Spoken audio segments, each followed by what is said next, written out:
الی یوم الدین آمین۔ میں بھی کاروبار کرتا ہوں۔ اچھا یہ کیوں لکھا ہے آپ نے؟ یہ تو اس طرح جس طرح میں بھی کاروبار کرتا ہوں، میں تو نہیں کرتا بھائی۔ آپ لکھیں میں کاروبار کرتا ہوں اور میرے والد بھی کاروبار کرتے ہیں، ہم نے مل کر آدھے پیسے 50% ڈال کر گاڑی لی ہے، تو اس گاڑی میں میرے باقی بہن بھائیوں کا حصہ ہوگا یا نہیں ہوگا؟ میرے بھائی یہ ہر گھر کا مسئلہ بنا ہوا ہے، یہ مجھ سے نہ پوچھا کریں، یہ اپنے ابا جی سے پوچھا کریں۔ ہاں میں نے تو نہیں ڈسیژن کرا، یہ ابا جی کا کام ہے کہ وہ بہن بھائیوں کو بٹھا کے کہیں کہ بھئی اس کی اتنی کنٹریبیوشن ہے، اس کا مالک یہ ہے، اور میری اتنی کنٹریبیوشن ہے، اس کا مالک میں ہوں۔ اگر ابے کنے بن کے بیٹھے رہیں تو ان کے ابوں کے مرنے کے بعد ظاہر ہے کہ وہ جو باقی اولاد ہے وہ تو ٹھیک اس گاڑی کو نوچے گی نا، وہ تو کہے گی ہمارے باپ کی گاڑی ہے، کیونکہ نام پہ تو ان کے ہوئی ہوگی۔ تو آپ کے ابے غلط کام کر کے جائیں تو مجھ سے مسئلے نہ پوچھا کریں، یہ اپنے ابوں کو کہیں کہ اپنی زندگی میں کلیئر کریں، اور اگر وہ نہیں کلیئر کر رہے پھر ٹینٹ تک کھیڑو، پھر وہی ہونا ہے جو ہونا ہے، اور وہ قانوناً ٹھیک ہو رہا ہوگا کہ اگر آپ کے بہن بھائی آپ سے وہ لیں۔ اس طرح لوگ کہتے ہیں جی ہم باہر تھے، جی پیسہ بھیجا، ابا جی نے مکان بنایا، پیسہ میرا لگا تھا، پلاٹ ابا جی کا تھا۔ بھائی ابا جی تو یہی سمجھتے رہنا ہے کہ بیٹا مجھے بھیج رہا ہے، تو وہ جیسے یہ سمجھ رہے ہیں تو پھر مالک ابا جی ہیں۔ تو اب ابا جی کے مرنے کے بعد آپ یہ نہیں کہیں گے کہ میرا پیسہ لگا ہے مکان پہ تو مجھے ملے گا مکان، نہ، وہ سارا ابے کا ہی ہے۔ اب یہ جو رونا پیٹنا ہے نا وہ ابے کی زندگی میں کر لیں، بعد میں نہیں، اور زندگی میں آپ کی جرت نہیں ہے، بعد میں پرچیاں ہمیں لکھ کے بھیجتے ہیں۔ بس ٹھیک ہے، بھگتو جو کچھ ہو چکے ہیں، کیونکہ وہ لاجیکلی تو بات درست ہے، اور وہ بات بھی تو ٹھیک ہے نا۔ ترمذی میں ابن ماجہ میں کہ تو اور تیرا مال تیرے باپ کا ہے، تو جب سے ابوں کو یہ حدیث پتہ چلی ہے وہ تو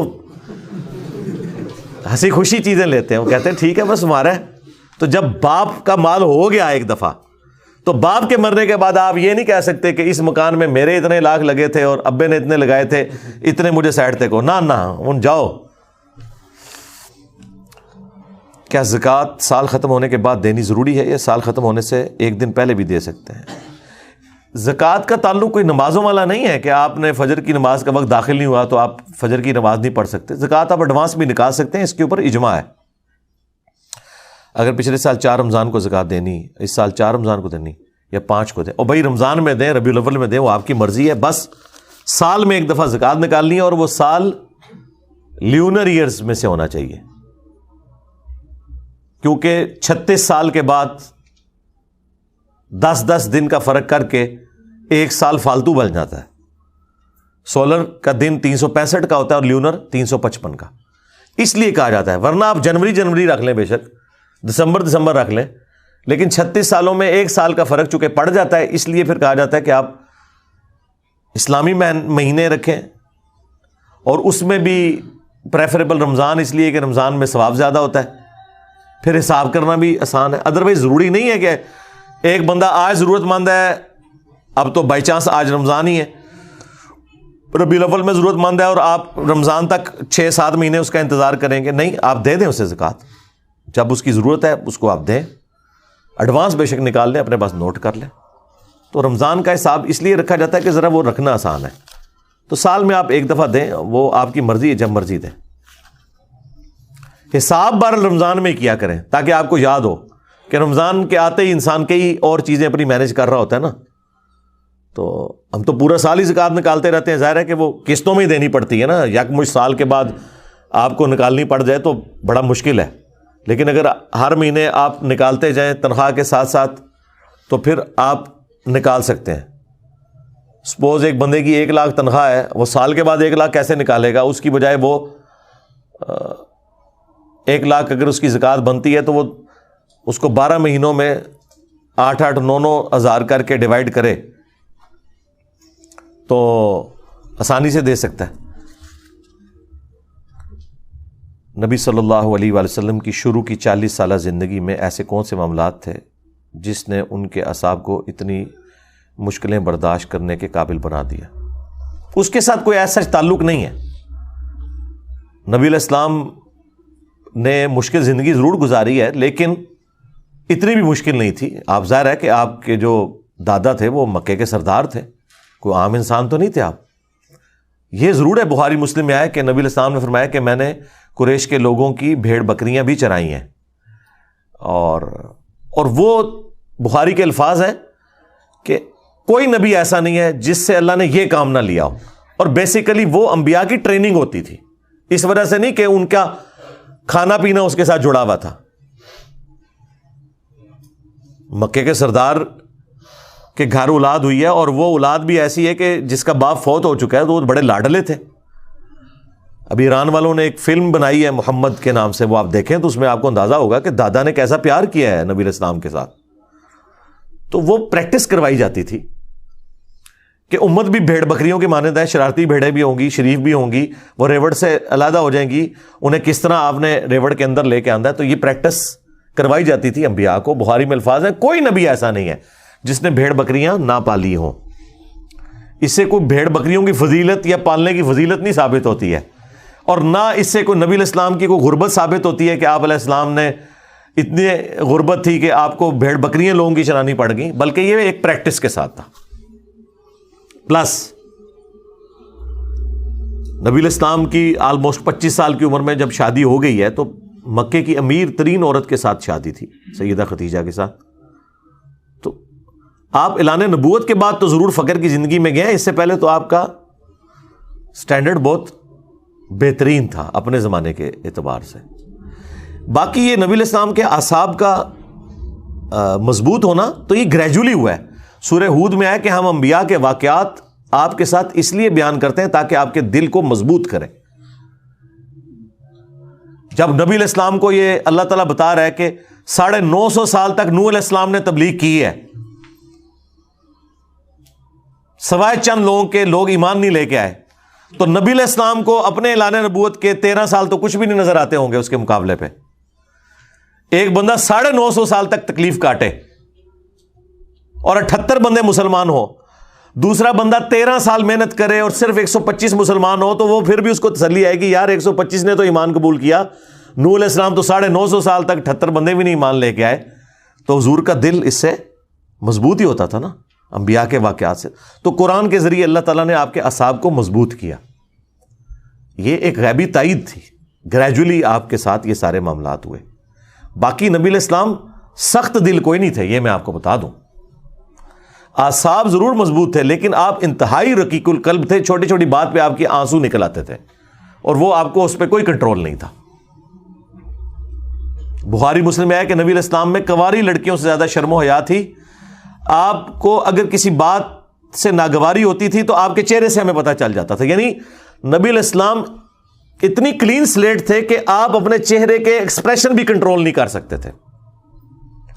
دیکھیں نا, جو دنیا میں مضبوط اعصاب کے لوگ ہوتے ہیں نا, جنہیں ہم سمجھتے ہیں مضبوط اعصاب کا, وہ بڑے کننگ اور بڑے مکار قسم کے لوگ ہوتے ہیں. انہیں غصہ بھی آیا ہونا تو وہ اندر ہی پی جاتے ہیں, بعد میں چھرا گھونپتے ہیں اگلے بندے کے پیٹ میں یا پیٹھ میں. جب موقع ملتا ہے بدلہ اتارتے ہیں, اس ٹائم تو لگتا ہے یار یہ بالکل اس طرح ہے. اور اس کا تجربہ اکثر ان باسز کی شکل میں ملازمین کو ہوتا ہے جو منہ پہ کچھ اور ہوتے ہیں اور پیچھے سے کچھ اور ہوتے ہیں. آپ کہتے ہیں نہیں یار وہ تو بڑا اچھا بندہ ہے. اس طرح مولوی بھی آپ دیکھ لیں, اچھے طریقے سے ملیں گے, پیچھے اگر انہیں پتہ چل جائے رفع الیدین شروع کیا ہوا ہے تو پوری مسجد کے ساتھ الگ الگ آپ کی وہ برائی بیان کریں گے. سامنے آپ کو بڑے اچھے طریقے سے ملیں گے, رکھ رکھاؤ. لیکن نبی علیہ السلام کے بارے میں بخاری مسلم میں الفاظ ہیں کہ آپ کے چہرے سے پتہ چل جاتا تھا آپ کو یہ بات اچھی لگی ہے یا بری. یعنی آپ اپنے ایکسپریشنز پہ کنٹرول نہیں رکھ سکتے تھے. اور یہ کلین سلیٹ بندے کی نشانی ہوتی ہے کہ جو دل میں ہے وہ اس کے چہرے پہ نظر آ جاتا ہے. یہ نہیں ہے کہ اندر باہر سے کچھ اور ہے, نہیں. دیکھیں بخاری میں حضرت واشی کو ڈائریکٹ حضور نے کہا کہ واشی تیرا اسلام قبول ہے لیکن مجھے اپنی شکل نہیں دکھانی, مجھے چچا یاد آتا ہے. اب یہ کلیئر کٹ حضور نے اپنا موقف سامنے رکھ دیا. کوئی رکھ رکھاؤ کے نہیں. قرآن میں بھی ہے, نبی علیہ السلام کو کہا گیا کہ آپ فرمائے سورہ صاد کے اینڈ پہ, وما انا من المتکلفین, تم فرما دو اے نبی کہ میں تکلف کرنے والوں میں سے نہیں, اسٹریٹ فارورڈ بات کرتا ہوں. کتنی اسٹریٹ فارورڈ بات ہے بخاری مسلم میں کہ 3 دفعہ دستک دو, جواب ملے تو ٹھیک ورنہ واپس چلے جاؤ, برا بھی نہیں ماننا. جواب دینے کا بھی کوئی پابند نہیں ہے اندر سے, یہ بھی ذہن میں رکھیں. ہمارے تو 3 اس وقت پورے ہوتے ہیں جب تک 3 دفعہ وہ جواب نہ دے. ہاں کہتے ہیں ہو سکتا ہے سنیا نہ ہوئے, تو وہ گھنٹی بجاتے رہتے ہیں. وہ 100 دفعہ گھنٹی بجا کے ان کا پہلا ہوتا ہے جب وہ آ کے پھر گالیاں نکالتا ہے باہر. جواب دینے کا بھی کوئی پابند نہیں ہے اندر سے کہ میں نے ملنا ہے یا نہیں ملنا, یا گھر میں کوئی موجود ہے یا نہیں ہے.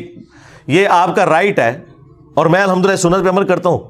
ہاں, یہ ذہن میں رکھیے گا. CCTV کیمرے لائے ہوئے نے میں, جنہوں نہیں ملنا ماردہ رہے پہلا. ہاں, یہ بھی نہیں دسنا کہ نہیں ملنا, ٹھیک ہے. اور اگر کوئی ایسا قریبی بندہ آ گیا جسے بتانا ضروری ہے تو اسے بتانا ہے کہ ہے گھر پہ ہے لیکن نہیں ملنا, اور کوئی برا نہیں منانے کی ضرورت. یہ رائٹ ہے. ادھر بیٹھے ہوئے نا, لوگوں سے ملنے کے لیے بیٹھے ہوئے نا, آئے ملے. میرے گھر جانے کا کیا تک بنتا ہے کسی کا, جب اتنے سیکیورٹی ایشوز بھی لگے ہوئے ہوں کسی کے ساتھ. تو ادھر اس لیے بیٹھے ہوئے نا بھائی. اور کون ملتا ہے مجھے بتائیں, کوئی طارق جمیل صاحب کو مل کے بتائے, ڈاکٹر ذاکر نائک کو مل کے بتائے, ٹھیک ہے. ان کی دعوت کا تو والیوم اس لیول کا ہی نہیں ہے جتنا ہمارا ہے, گراس روٹ لیول کے اوپر ہے. باقیوں کی تو سطحی دعوت ہے, کسی کی صرف کمپیریٹیو ریلیجن کے اوپر ہے, کسی کی اخلاقیات کے اوپر ہے. میں تو ایک مولوی, ایک مسیتی, ایک فرقے دی منجی ٹھوکی ہوئی ہے. تسی سوچ سکتے ہو دنیا دا اس ٹائم سب تو بڑا فتنہ جڑا ہے عربی والا وہ میں ہی ہاں. تو اس صورتحال میں تو یہ پاسبل نہیں ہے کہ کوئی میرے گھر پہ آ جائے. اور میں ویسے اکثر گھر پہ ہوتا بھی نہیں ہوں. میری 3-4 جگہیں ہیں مختلف جن پہ میں ہوتا ہوں.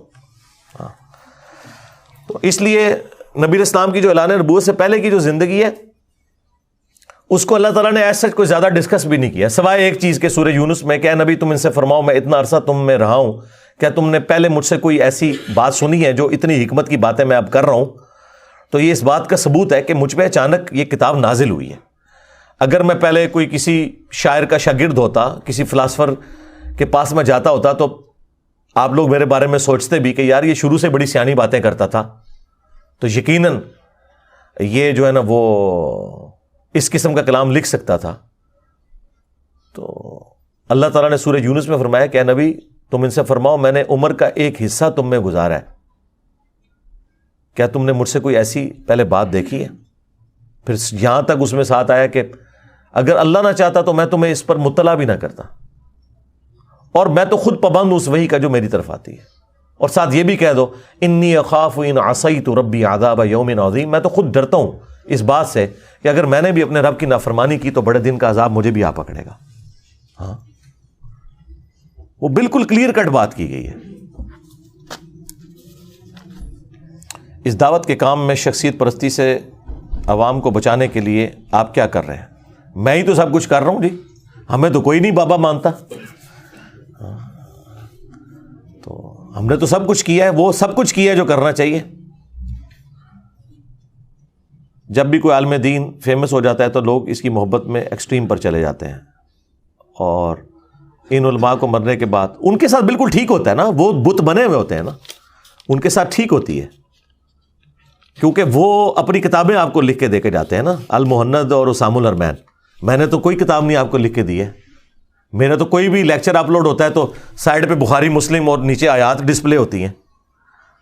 تو آپ نے ٹکر مارنی ہے تو جا کے امام بخاری امام مسلم کو اور قرآن پاک کے ساتھ ٹکر لیں, اس شخص کے ساتھ ٹکر لیں جس کی قبر مدینے میں ہے. میں تو بیچ میں سے نکلا ہوں, میں تو ڈاکیا ہوں, میرا تو کوئی لینا دینا ہی نہیں اس معاملے میں.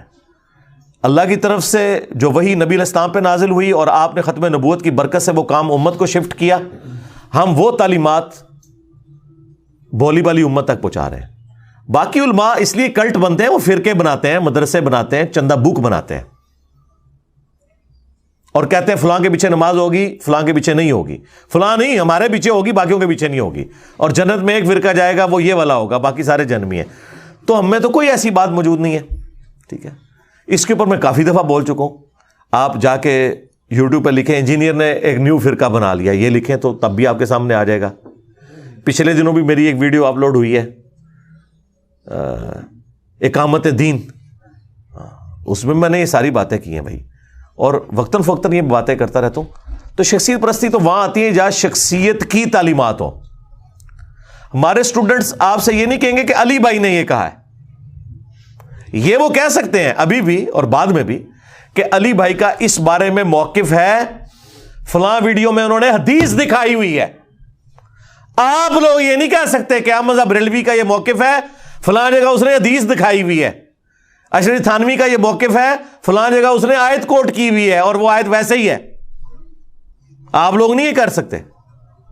اور جو آپ لوگوں کے بزرگ کر کے گئے ہیں 2 نمبریاں، میں نے وہ بھی بتا دی ہوئی ہیں کہ یہ اس آیت کا اس حدیث کا کوئی لینا دینا ہی نہیں تھا.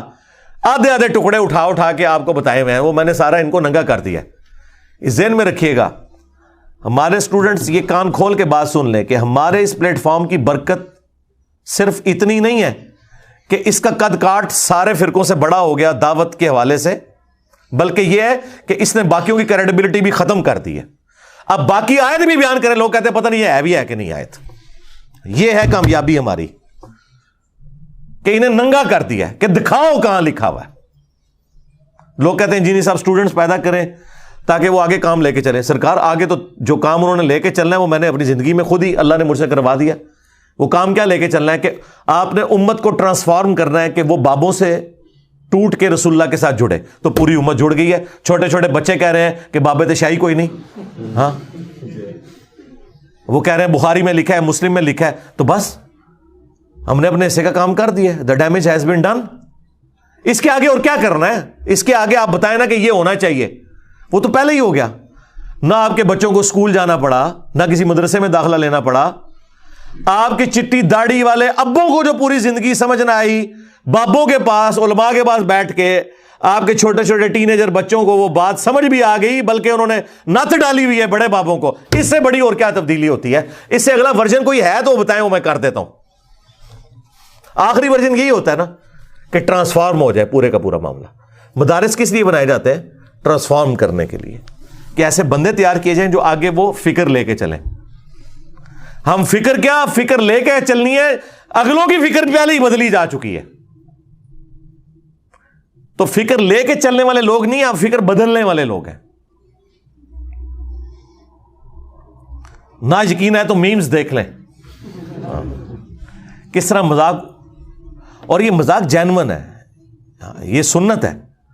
صحیح مسلم میں حدیث ہے کہ صحابہ کرام کہتے ہیں نبی علیہ السلام فجر سے لے کے اشراق کے وقت تک مجلس کرتے تھے روزانہ، اور اس میں ہم اپنے زمانے جاہلیت کے جو واقعات تھے، جو اینٹی اسلام ایکٹیویٹیز تھیں، شرکی ایکٹیویٹیز تھیں، ان کو یاد کر کر کے ایک دوسرے کو واقعات اپنے سناتے تھے کہ اسی تینج کرتے ہوں سا، اور پھر خود اپنے ان اعمال کے اوپر ہنستے تھے کہ ہم کتنے جاہل تھے، اللہ نے ہمیں ہدایت دی.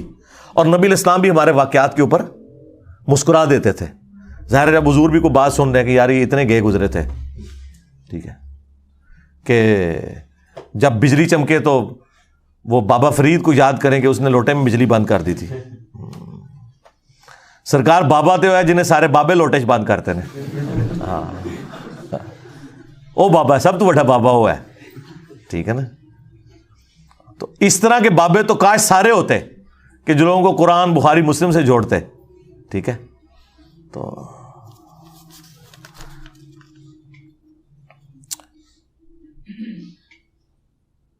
ایک مفتی صاحب کہتے ہیں کہ آپ وہابی افکار سے ابھی تک جان نہیں چھڑا سکے.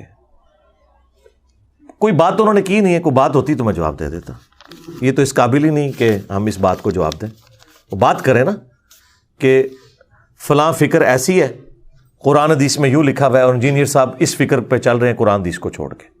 بونگی کا جواب تو نہیں دیا جاتا. میں دے تو سکتا ہوں، لیکن میری زندگی اس سے قیمتی ہے کہ میں 1 گھنٹہ اس کے اوپر ضائع کروں. جب کوئی بات سامنے آئے گی نا، ٹھیک ہے، حدیث ثقلین ہم سے زیادہ کس نے بیان کی ہے؟ اتنی تو شیعہ نے نہیں کبھی بیان کی جتنے ہم نے کیے. ہمیں کوئی بتائے گا کہ حدیث ثقلین پہ بولیں یا رفع الیدین پہ بولیں، ٹھیک ہے، تو یہ ضرورت ہی نہیں ہے. جب کوئی بلی تھیلے سے باہر آئے گی نا، پھر دیکھیں اس کے اوپر ہم پھر کیا کرتے ہیں. ابھی تو کچھ بھی باہر نہیں آیا انشاءاللہ تعالی. ابھی جتنا آیا نا کہ شیم آن یو، یہ کافی ہے. میں دین کی خدمت کرنا چاہتا ہوں تو اس بارے میں گائیڈ کریں، کہاں سے معاملات شروع کروں. معاملات آپ مجلس 50 اور مجلس 100 دیکھ کے اس کے مطابق شروع کریں. مجلس 50 میرا انٹرویو ہے جس میں میں نے بتایا کہ آپ نے دعوت کے کام کو کیسے لے کے آگے چلنا ہے، اور دعوت میں کون کون سی ہرڈلز آئیں گی، کس حکمت سے آپ نے چلنا ہے، کس فرقے کے فالوور کو کس طریقے سے بات پہنچانی ہے. وہ پوری گدڑ سنگیاں میں نے 4 گھنٹے میں جو میں نے اپنی تجربات سے حاصل کی تھی، اس کے بعد کوئی ضرورت نہیں رہی کہ میں اس کو ویڈیو ریکارڈنگ میں لے کے آتا. مجلس 50 ہے، جس میں آپ کو طریقہ پتہ چلے گا. اور مجلس 100 میں آپ کو سلیبس مل جائے گا کہ بتانا کیا ہے لوگوں کو, کتابوں کا خدا ورسز بابوں کا خدا. اور 50 کے قریب میں نے مثالیں اسٹیبلش جو اسلام کے اندر عقائد و نظریات کی خرابیاں ورسز قرآن و حدیث وہ بیان کی ہوئی ہیں, وہ آپ دیکھیں. غدیر خم والی حدیث کے بعد کیا خلافت مولا علی علیہ السلام کا حق نہیں تھا؟ بے شک ثقیفہ بنی ساعدہ کے وقت حالات مشکل تھے, تو جب حالات ٹھیک ہو گئے تو خلافت مولا علی کو نہیں دینی چاہیے تھی. جی بالکل, مولا علی اگر مانگتے تو دے دینی چاہیے تھی. چونکہ مولا علی نے نہیں مانگی تو آپ 1400 سال بعد کیوں مانگ رہے ہیں؟ یہ آپ کا سوال ویسے ہی ختم ہو گیا. آپ بینرز ایڈ کے حق میں ہیں, جبکہ میں نے کافی بار آپ کی ویڈیوز میں بے پردہ عورتوں کو بھی دیکھا ہے. اگر کبھی کوئی ایسی آ جاتی ہے تو وہ آپ کاٹ دیا کریں جی, اس سے زیادہ اوائڈ نہیں ہو سکتا, یہ آخری درجہ تھا. اور وہ بینر بھی اگر وہ سائڈ پہ کوئی بینر کھل جائے تو نیچے والا تو بہت چھوٹا ہوتا ہے, اس میں تو عموماً صرف ورڈکٹ ہی ہوتی ہے. اور اگر کوئی آ جائے تو آپ فوراً کاٹ دیں, اس کو آپ کو 1 سیکنڈ کا بھی انتظار نہیں کرنا چاہیے. اور اس آخری درجے کی مونیٹائزیشن ہمیں اس لیے ضروری ہے اپنے چینل کی سروائیول کے لیے. ادروائز چینل جو ہے نا وہ سیف نہیں رہتا. آپ جب ان کے یوٹیوب کے پارٹنر بن جاتے ہیں, پھر آپ کو اگر کاپی رائٹس کے حوالے سے بھی کوئی ایشو ہو تو وہ بھی ریزالو ہو جاتا ہے, اور پلس چینل کی پروموشن بھی ہوتی ہے. تو آخری درجے تک جو اوائڈ کر سکتے ہیں وہ ہم نے کیا ہوا ہے الحمدللہ, اور اس کو ہم جسٹیفائی کر سکتے ہیں. اس سے نچلے درجہ نہیں تھا, لیکن اس کی وجہ سے یہ نہیں ہو سکتا کہ ہم ویڈیو ایڈز آن کر دیں. یہ اسی طریقے سے ہے کہ کوئی شخص سموگ یا دھواں انہیل کرتا ہے تو اس کو تو کوئی اوائڈ کر ہی نہیں نہ سکتا, یہ تو بیسک ریکوائرمنٹ ہے. لیکن اس کی بنیاد کے اوپر ایک بندے نے امرود کاٹا اور اس میں کیڑے نکلے, اور وہ کہ جی میں نے اتنا دھواں تو اندر لیا تھا, پتہ نہیں کتنے بیکٹیریاز بھی گئے ہوں گے, تو میں یہ کیڑوں والا امرود بھی کھا لوں. نہیں. یا میرے کھانے کے اندر لال بیگ نکل آیا تو پتہ نہیں کتنے بیکٹیریا اندر جاتے ہوں گے تو یہ بھی کھا لوں. نہیں, یہ چیز نہیں ہے. یہ 2 ایکسٹریم رویے ہیں. کیا حق جان کر حق پر ڈٹ جانا چاہیے چاہے میری جان بھی چلی جائے؟ یہ تو جنرل سوال ہے نا, پتہ نہیں آپ کس حق کے اوپر ڈٹے ہوئے ہیں. کہیں رشتہ کرنا چاہ رہے ہیں اور آپ کے ماں باپ مخالفت کر رہے ہیں اور آپ کہیں جی میری جان بھی جائے تو میں نے تو یہ کر کے ہی رہنا. تو یہ تو ایک جنرل بات ہے نا. اسپیسیفک کوئی بات لکھی ہوتی تو میں کہتا کہ وہ کس لیول کی چیز ہے جس کے اوپر آپ کو ڈٹنا چاہیے. ٹھیک ہے. اور اگر اس کو میں حسن ثانی رکھتا ہوں کہ اس سے مراد ہے عقیدہ توحید, تو بالکل وہ تو واضح حدیث ہے. ابن ماجہ کے اندر ابو درداء کہتے ہیں کہ میرے خلیل نے مجھے وصیت کی تھی کہ اللہ کے ساتھ شرک نہ کرنا, خواہ تمہارے ٹکڑے ٹکڑے کر دیے جائیں یا تمہیں سولی چڑھا دیا جائے یا آگ میں زندہ جلا دیا جائے, شرک نہ کرنا. ٹھیک ہے. اس طریقے سے جو بنیادی چیزیں اس کو آپ کریں, لیکن معاملات کو حکمت کے ساتھ لے کے چلیں. مجلس 50 دیکھ لیں, اس میں نے سب کچھ ریکارڈ کروا دیا. میرا چھوٹا سا گاؤں ہے جس میں ایک ہی مسجد ہے. مجھے مسجد کے امام صاحب کی حرکتیں نہیں پسند, اور وہ اللہ اور نبی الاسلام کو اکثر برابر کہہ جاتے ہیں. نہیں, اس طرح ڈائریکٹلی تو نہیں کہتے ہوں گے کہ برابر ہیں, اللہ کا بندہ ہی مانتے ہوں گے, لیکن اٹ سیمز لائک دیٹ. یہ ہوتا ہے, یہ حقیقت بات ہے. کیا میں ان کے پیچھے نماز پڑھ سکتا ہوں؟ تو اگر آپ کا دل نہیں مانتا کوئی اور مسجد چوز کر لیں, اور اگر کوئی اور مسجد نہیں ہے تو پھر ٹھیک ہے, اس کی غلطی کا وبال اس کے اوپر ہوگا. نماز آپ پڑھ لیں گے. میں UK میں رہتا ہوں اور پراپرٹی کا کام کرتا ہوں. وہاں پر پوری قیمت پر پراپرٹی خرید نہیں سکتے اور قسطوں میں قیمت ادا کرنی پڑتی. قسطیں دینا سود ہے؟ قسطیں دینا کوئی سود نہیں ہے. قسطوں کا معاملہ سود کے ساتھ کرنا وہ غلط ہے. قسطیں دینا تو کوئی سود نہیں ہے. تو بہت بڑی نیکی ہے کہ ادھار آپ قسطوں میں اتار رہے ہوں. قسطوں کا معاملہ ڈفرینٹ ہے. آپ جن لوگوں کے ساتھ کر رہے ہیں نا وہ ایکسپلائٹ نہ کر رہے ہوں کہ وہ سودی کام نہ کر رہے ہوں, تو ان کے ساتھ آپ نہ کریں. اسلامک بینک کے ساتھ کریں. UK میں تو اسلامک بینک موجود ہیں, قسطوں کا کاروبار کریں ان سے. جب نبی الاسلام پر قرآن نازل ہوا تو اس وقت نبی الاسلام غار حرا میں تھے. سوال یہ ہے کہ نبوت سے پہلے نبی الاسلام پر قرآن بھی نازل نہیں ہوا اور نماز بھی نہیں تھی, تو نبی الاسلام غار حرا میں کون سی عبادت کرتے تھے؟ کوئی عبادت نہیں کرتے تھے, بس غور و تفکر کے لیے. وہ بخاری مسلم موجود ہے. جب آپ کی زندگی کا 40واں سال شروع ہوا تو اس سے پہلے آپ بڑی ڈائنامک لائف گزار رہے تھے, اچانک آپ کے دل کی کیفیت بدل گئی. ظاہر ہے وہ پورے غیبی معاملات ہو رہے تھے نا. مسلم شریف میں آتا ہے اسی دوران حضور پتھر کے پاس سے گزرتے تھے تو وہ کہتا تھا السلام علیکم یا رسول اللہ. اب ظاہر ہے ایک پتھر آپ کو سلام بھیج رہا ہو تو آپ کو اندازہ تو ہو گیا تھا کہ کوئی میرے ساتھ ایکسٹرا آرڈنری واقعات ہونے والے ہیں. تو اللہ تعالیٰ نے آپ کے دماغ کو کنٹرول کیا ہوا تھا نا. وہ آپ نے ایکسپیرینس آپ کے گھر میں نہیں کروانا تھا, غار میں کروانا تھا. وہ یہ نہیں ہے کہ حضور کوئی پچھلے 10-15 سال سے غار میں جا کے کوئی تپسیا کر رہے تھے تو 10 سال کی کوئی محنت رنگ لے آئی ہے, ایسا نہیں ہوا. وہ چند دن پہلے ہی گئے تھے اور وہ اللہ نے ان کو گائیڈ کیا کہ اچانک, بخاری مسلم کے الفاظ ہیں کہ اچانک ایسا ہوا کہ آپ وہاں جانا شروع ہو گئے. وہ یہ سب کچھ غیبی طور پہ ہو رہا تھا. باقی ساری غیبی چیزیں آپ نے مانی گی تو بہت چھوٹی چیز ہے. حضرت جبرائیل کو دیکھ لینا, شب معراج کا سفر, چلے کو معراج کو نہ بھی مانے منکرین احادیث, زمینی سفر تو سارے مانتے ہیں جو قرآن میں ہے. بیت اللہ سے مسجد اقصی جو 40 دن کا سفر تھا, ایک رات میں کر کے واپس بھی آ گئے, یہ تو سارے مانے ہوئے ہیں نا. تو یہ سب کچھ ایکسپیرینس ایک ایکسٹراڈنری ایکسپیرینس ہے.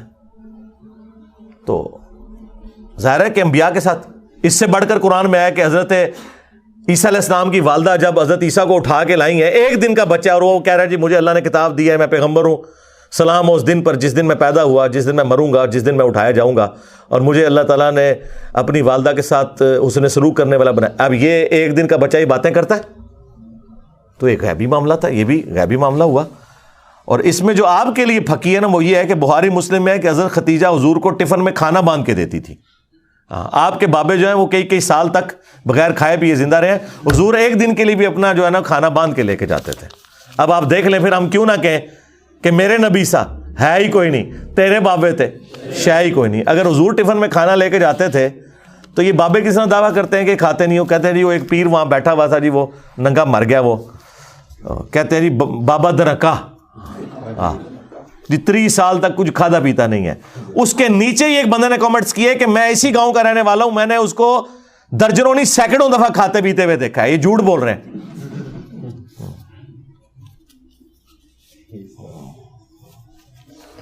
یہ سارے بابے لے کے آؤ نا میرے کول, جڑے اڈڑے والے نے انہوں نے میں منارے پاکستان تو سٹاں گا, ہاں جڑے پانی ترنے والے نے انہوں نے میں کشتی سوار کر کے جیل میں جڑا نا پرلے بیلے والے پاسے لے کے جاواں گا, ہاں اتوں موندا کرواواں گا انہوں نے. جڑے بھوکے پیاسے رہن والے نے انہوں نے بھی میں انہوں کا بھی بندوبست کرنا وا. ہاں تو جڑے سمندر روکنے والے وہ بھی لے کے آؤ, انہوں نے میں پانی پلا کے نا تو پھر انہوں نے کہنا روک کے دسو. ہاں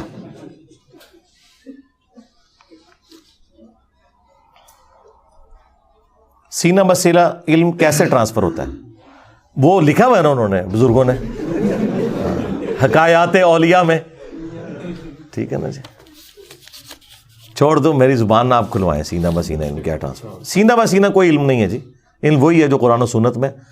اس پہ یوٹیوب پہ میری ایک ویڈیو آپ دیکھ لیں, حضرت ابو ہریرہ کے 2 علوم, وہ جو بخاری کی ایک حدیث کو انہوں نے آؤٹ آف کانٹیکسٹ کوٹ کیا کہ حضرت ابو ہریرہ کہتے ہیں کہ میں نے نبی علیہ السلام سے 2 علوم سیکھے, ایک تمہیں بیان کر دیا, دوسرا کروں تو تم میری گردن کاٹ دو. وہ کہتے ہیں وہ معرفت کا علم ہے. ہم کہتے ہیں حضرت ابو ہریرہ تمہارے کسی معرفت کے سلسلے میں نہیں آتے. رافضی جو ہیں وہ ان کو گالیاں نکالتے ہیں, اور صوفیوں کے کسی سلسلے میں نہیں آتے, اور دونوں کا یہی دعویٰ ہے. رافضی بھی کہتے ہیں سینہ بسینہ علم ہے, اور صوفی بھی کہتے ہیں. یہ انسان اس وقت کہتا ہے جب اسے یہ پتا ہو کہ قرآن و سنت ہمارے خلاف ہے, پھر وہ سینہ بسینہ کہتا ہے. ہم کہتے ہیں چلو سینہ بسینہ بھی کوئی علم ہوگا, لیکن کوئی ایسا علم تو سینہ بسینہ نہیں ہو سکتا جو قرآن کے خلاف ہو, ورنہ وہ شیطانی علم ہے نا. مان لیں سینہ بسینہ, مان لیا, لیکن اس کے اپوزٹ تو نہیں ہم مان سکتے, وہ تو نہیں ہو سکتا. تو اس کے والے سے جو وہ حضرت موسیٰ اور خضر کا واقعہ بیان کرتے ہیں, میں نے اس کے اوپر پوری تفصیلی ویڈیو ریکارڈ کرائی ہوئی ہے. ٹھیک ہے, اس طریقے سے تخت بلقیس والا واقعہ, اس کے اوپر وہ میں نے تسلی کی ہوئی ہے. علم لدنی کے اوپر 10 سال پہلے میری ویڈیو ریکارڈ ہوئی تھی, 55A مسئلہ, اور پھر بعد میں جو یہ ریکارڈ ہوئی ہے مجالس کے اندر, حضرت ابو ہریرہ کے 2 علوم, وہ آپ دیکھیں. اور سینہ بسینہ علم بھی اس میں لکھا ہوا ہے, میں نے ان کی طبیعت صاف کی ہوئی ہے سینہ بسینہ کے.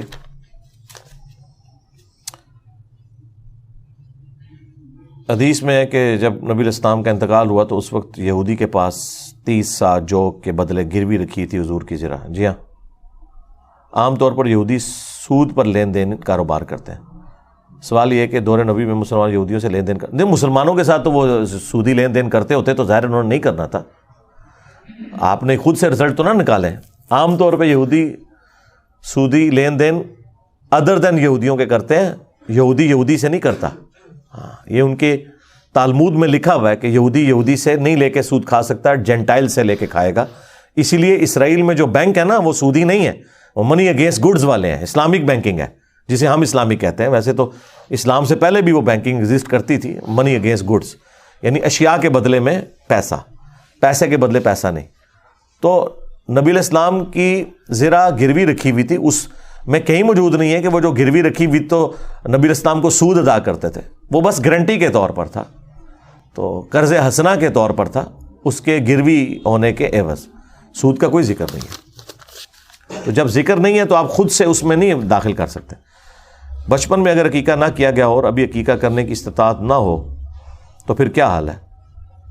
ٹھیک ہے، اگر اب بھی استطاعت نہیں ہے تو عقیقہ تو بھائی فرض تو کوئی نہیں نا، سنت ہے نا. تو باقی جو ترمذی ابو داؤد میں ہے کہ صدقہ تھوڑا سا تو کرنا ہے نا، بچہ جب پیدا ہوا ہے تو تھوڑا بہت صدقہ کر لیا آپ کے ماں باپ نے اس وقت، وہ کافی ہے. عقیقے کی اگر نہیں ہے استطاعت تو عقیقہ تو ان کے اوپر ہے جو کر سکیں. اس طریقے سے عید قربان کی قربانی بھی ان کے لیے ہے جو دے سکتے ہیں. ترمذی میں حدیث میں اذان کے 19 کلمات ہیں اور اقامت کے 17، جبکہ اہل سنت کی اذان میں 15 کلمات ہیں. جی 19 والے کلمات بھی ہیں نا، اہل حدیث دیتے ہیں نا. یہی تو انہوں نے 2 نمبری کی ہے حنفیوں نے کہ جو 19 کلمات والی اذان ہے نا وہ یہ دیتے نہیں ہیں اور اقامت پڑھتے ہیں ڈبل. 19 کلمات والی جو اذان ہے اس میں اذان 4 گنا ہوتی ہے تو اس کی اقامت ڈبل ہوتی ہے، کیونکہ بخاری میں حدیث ہے کہ نبی علیہ السلام اذان کے الفاظ دوہرے اور اقامت کے اکیرے تعلیم فرماتے تھے، جس طرح حرمین میں ہوتی ہے، یہ اہل حدیث دیتے ہیں.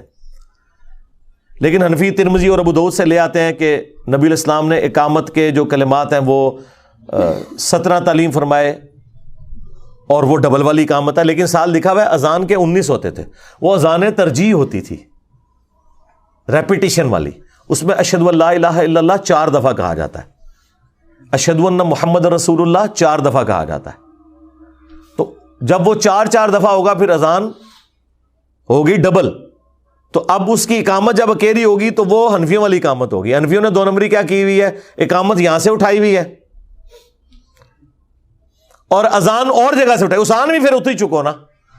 تو لہذا وہ بخاری کی حدیث اصل ہے کہ نبی علیہ السلام اذان کے کلمات دوہرے اور اقامت کے اکیرے تعلیم فرماتے تھے. لہذا اذان جب ڈبل ہوگی یعنی وہ دوہرے سے 4 گنا ہوگی تو پھر اقامت بھی ڈبل ہوگی. تو حنفیوں کی اقامت ثابت ہے بشرطے کہ اذان میں 4 دفعہ کلمات ہوں. اب اذان وہاں سے لینا، اقامت یہاں سے لینا، تو یہ کس کو آپ دھوکہ دے رہے ہیں؟ چلے اچھی بات ہے، جب آپ یہ کرتے ہیں تو ہم آپ کو ان کی اگلی 2 نمبر بھی بتاتے ہیں. اس کے بعد صرف علماء کے منہ سے جھاگ ہی چھوٹتی ہے کیونکہ جواب تو ختم ہو جاتا ہے. آپ دیکھیں کتنے خوش اخلاق علماء جو ہیں، جب ان کے سامنے آپ کوئی ایسی بات رکھتے ہیں کہ وہ لاجواب ہوتے ہیں تو پہلے ان کے ہونٹ خشک ہونا شروع ہوتے ہیں. ٹھیک ہے، آپ ادھر سے اندازہ لگائیں. اب میں وہ کتے کی مثال نہیں دینا چاہتا کہ جب وہ سٹارٹ لیتا ہے. ویسے تو اللہ تعالیٰ نے علماء سو کے لیے کتے کی مثال ہی بیان کی ہے سورۃ الاعراف میں آیت نمبر 175 آنورڈ، بلعام بن بعورہ کے بارے میں جو حاکم میں ابن مسعود کا قول موجود ہے انہی آیات کے کانٹیکسٹ میں.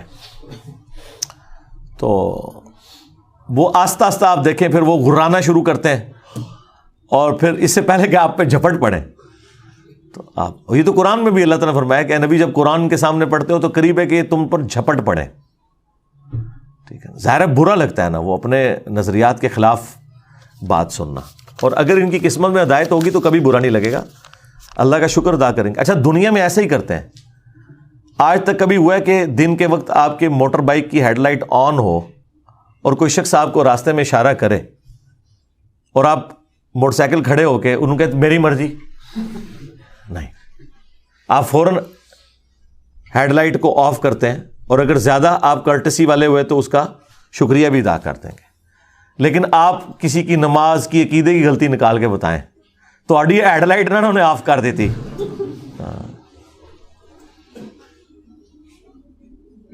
یہ فرق آپ دیکھ لیں. اس کا مطلب ہے کہ جہاں دنیا کا نفع ہو وہاں پہ ہم مشورہ مان لیتے ہیں اور جہاں دین کا نفع ہو وہاں پہ مشورہ نہیں مانتے. تو بس کون اپنے آپ کو ہی دھوکہ دے رہے ہیں نا، دیتے نا جی.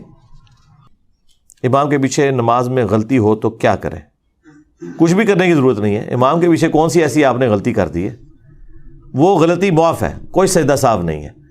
امام غلطی کرے گا تو سارے مقتدیوں پہ سجدہ صاحب ہوگا. اگر مقتدی کو غلطی کرتے ہیں تو سجدہ صاحب واجب نہیں ہوگا، کوئی ایسا مسئلہ نہیں۔ پہلے تو مجھے یہ بتائیں وہ غلطی کون سی ہے جو اس نے کر لی ہے؟ یہ جس کا سوال ہے صرف وہ مجھے غلطی بتائے گا، بجائے کہانی سنانے کے نا وہ اس غلطی کو بتائے کہ امام کے پیچھے اس سے یہ غلطی ہو گئی اور اس پہ سجدہ صاحب بنتا تھا تو اب وہ کیا کرے، وہ غلطی بتائے کون سی ہے۔ ہاں جی، نہیں کوئی مسئلہ نہیں ہے، یہ تو کوئی مسئلہ نہیں ہے، تسبیحات ہے نا، یہ وہ غلطی نہیں ہے۔ تسبیحات تو خود ایک سے زیادہ نبی علیہ السلام نے تعلیم فرمائی ہے۔ رکوع والی تسبیحات سجدے میں چلی جائیں، سجدے والی رکوع میں چلی جائیں، اس سے نماز کی صحت پہ کوئی اثر نہیں پڑتا۔ اصل چیز ہے کہ 3 تسبیحات ہونی چاہیے، پریفریبل تو وہی ہیں، لیکن آگے پیچھے ہو جائے تو کوئی نہیں، یہ تو غلطی آئی نہیں، ٹھیک، بس ایک ٹکٹ دیتا سی، ختم ہو گیا۔ دوسری صف میں ایک نمازی کھڑا ہو سکتا ہے یا 2 نمازی ہونا لازمی ہے؟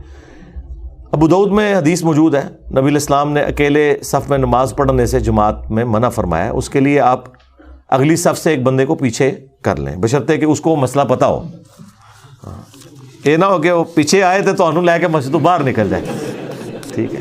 ہاں تو ظاہر ہے انفی تو ایسے ہی کریں گے، تو انفیوں کی مسجد میں اگر کسی میں اتنی ایجوکیشن ہے تو ٹھیک ہے، ادروائز آپ انتظار کر لیں، اور اگر کوئی نہیں آتا تو یہ کوئی ایسا مسئلہ نہیں جس کے اوپر آپ ہنگامہ کھڑا کریں، ٹھیک ہے، آپ پھر اکیلے نماز شروع کر لیں، خود آ کے کوئی شامل ہو جائے گا۔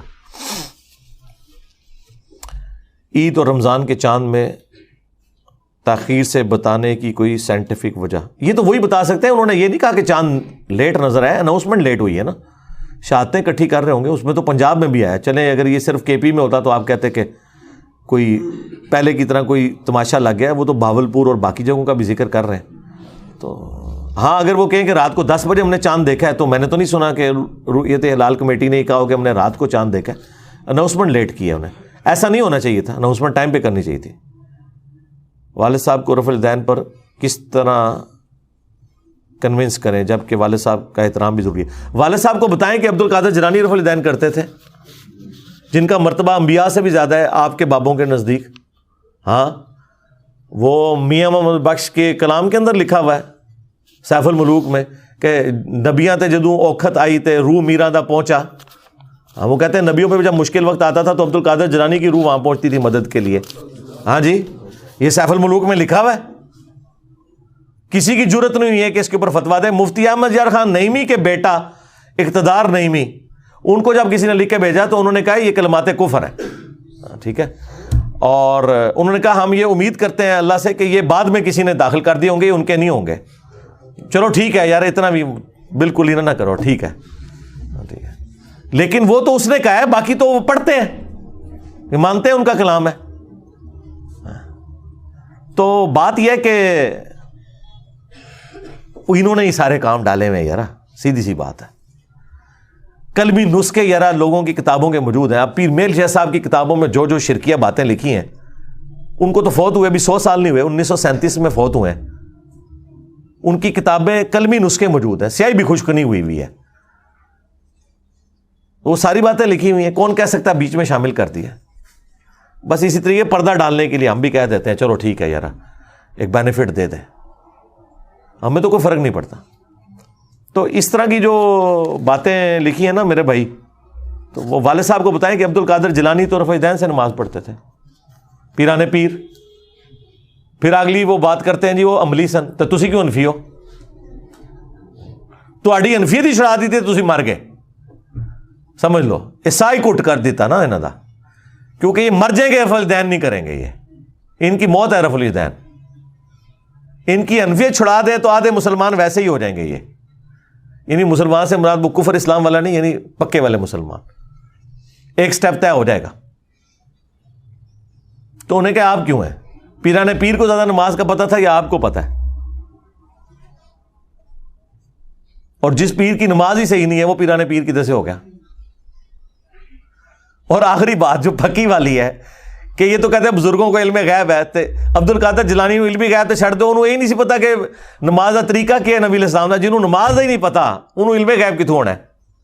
اور اگر ان کو علم غیب آپ کے بقول تھا تو پھر علم غیب سے ہی انہیں پتا چلا ہے کہ رفع الیدین سے ہی نماز پڑھنی ہے۔ ہمیں تو خیر علم ظاہر سے بھی پتا چل گیا، بخاری مسلم سے، آپ کو علم غیب سے بھی پتا چل گیا، شیخ عبد القادر جیلانی کی آپ کی ڈاکٹری میں بات کروں. ہمیں تو رتی برابر کوئی انٹرسٹ نہیں ہے، نہ عبد القادر جیلانی میں، نہ غزالی میں، نہ شافعی میں، نہ احمد بن حنبل میں، نہ مالک میں، نہ ابو حنیفہ میں رحمہم اللہ اجمعین ورضی اللہ عنہم اجمعین وعلیہم السلام اجمعین. ان کے قدموں کی خاک ہماری آنکھوں کا سرما، ان کی جوتیاں ہمارے سروں کا تاج. لیکن بس اتنا ہی، اس کے بعد ہم اور وہ برابر ہیں امتی ہونے میں. ہاں، امام وہ ہے جس کی قبر مدینے میں صلی اللہ علیہ وآلہ وسلم. تو میں نے اگلے دن بھی لائیو سیشن میں کہا کہ یہ ہم آپ کی وجہ سے اس چیز کو ڈسکس کرتے ہیں کہ جی امام شافعی کا یہ موقف ہے، فلاں کا یہ موقف ہے. ہمیں کوئی انٹرسٹ نہیں ہے. ہمیں کیا ضرورت ہے اس میں کوئی انٹرسٹ رکھنے کی کہ جی کون سا امام رفع دین کرتا تھا، کون سا نہیں کرتا تھا. یار مجھے اسی کا لینا دینا ہے. ہم نے تو اس امام کی بات کرنی ہے کہ جو ان اماموں کے دادوں کی بھی پیدائش سے پہلے فوت ہو چکے ہوئے تھے، جن کو آپ کہہ رہے ہیں کہ وہ یہ کرتے تھے. بھئی ہم وہ کرتے ہیں جو امام حنیفہ، امام شافعی، احمد بن حنبل، امام مالک کے پیدا ہونے سے پہلے کہ مسلمان کرتے تھے. اس وقت تو کوئی حنفی شافعی مالکی حنبلی نہیں تھا نا. باقی میرا مسئلہ 197 آپ دیکھ لیں.